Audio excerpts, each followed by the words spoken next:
Hi, my name is Josephine Dorado. And I'm Jeremy Pesner.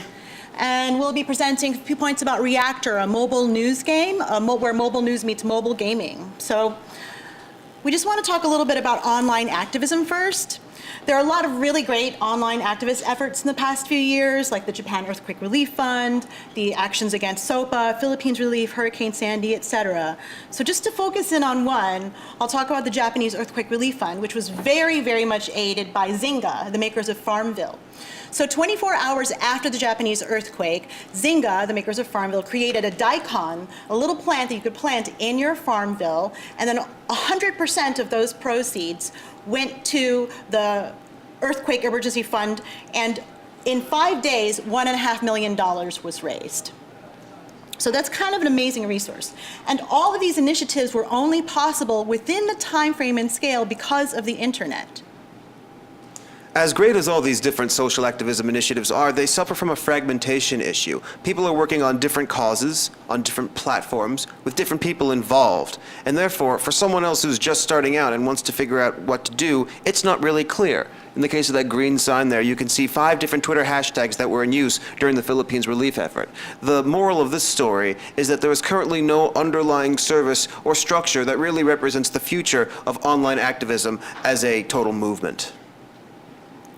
So basically what we're proposing is that ReACTor will close this gap.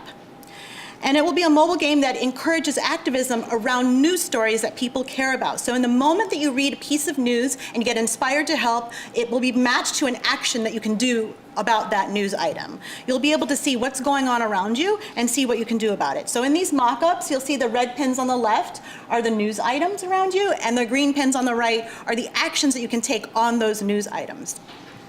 So let's just take a case study example of a net neutrality news item. Everybody's favorite topic. Yes. So the news item here, it's from the New York Times. It says that lobbying efforts intensify after the FCC tries for the 3rd time after net neutrality. And on the right-hand side are the actions matched with that. So one of them is bring a digital rights campaign to your hometown. Another is learn about the principles of net neutrality. Another is meet with your member of Congress. So these are all actions that you can take to the news. So basically it's linking news to actions. But it's doing it within a game framework. So for example, here in this mock-up, you'll see that the user Peggy challenged me to a ReACTor match. She called the FCC chairman, Tom Wheeler, and to demand net neutrality and gained 20 points plus an ambassador badge. So you're gonna get points for acting on the news, and then you can challenge friends to join you. So when you combine the news item plus the inspiration to act and activism within a game framework, you get ReACTor.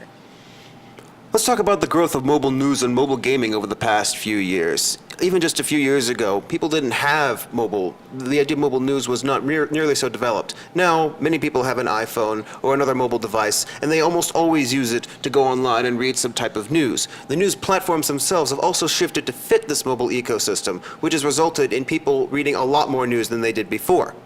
On the mobile gaming front, it's the single most popular type of app in any type of app store, and actually, in September 2013, totaled half of all app downloads in total. The message we can take away from this is that gaming is king in the mobile ecosystem and gets a lot of positive attention. So to give you a little background about what the foundation was before this, I and some colleagues got a MacArthur Foundation Award in 2008 to create ReACTor, which at the time was a website that aggregated news and matched it up with social actions. So if it sounds familiar, it was very much the inspiration for it. But at the time, and we built a prototype around it, it's on SourceForge, but at the time we didn't have the infrastructure to port it into a mobile and a game framework. But now very much is the time, because the times have changed, and now over half of the population owns a smartphone, and 1 in 5 globally, and 1 in 17 owns a tablet. But I think one of the most interesting things about all of this is that the most read item in the New York Times in 2013 was not an article, it was a quiz, the dialect quiz, if some of you remember this. So this is one of the questions from the dialect quiz, but basically it became that popular, the most popular item, within 3 days of publishing. So one of the streams of revenue that we're looking at is news outlets, and very much looking at how combining action and news within a game framework can increase their reach. New York Times spent $70 million in advertising last year, and the BBC spent over 68.7 million pounds in advertising. So this is really about amplifying news reach, but in such a way that it becomes augmented activism and advocacy. This might sound a little counterintuitive, but the group we're hoping to reach are not activists. We don't really want to preach to the choir. Activists are doing great work already. We want to help make new activists out of the people who are news junkies and who love playing games. That said, we of course understand that this platform provides an enormous opportunity for activism groups to really get their message out there in a new way. Ultimately, what we're looking for is a new sort of way for both news and activism producers to get to tie their material together in a unique and interesting way that will appeal to today's digital consumer. So all of this would be pie in the sky, except for the fact that we have already done a project lifecycle it as a website, and we have an amazing team on board this time. So Jeremy and I, and also David Solomanoff, the president of the Internet Society here, and an advisory team that contains representatives from the BBC, Samantha Berry, the social media producer of BBC, Adam Ellick from New York Times, Phil Lyon from Al Jazeera. So we have major media outlets covered, as well as the Online News Association, and lots of networking. Over half of our team are Fulbright, so we have a really great tie to the Fulbright Association and the Internet Society as well. And one more thing we'll point out is that if you want to find out more and be on our beta testing list and just find out when it actually comes out, is go to reactorgame.com, reactor-game.com, and there's a link to our mailing list as well as to this Prezi presentation. So thank you for listening, and we'll take questions. Why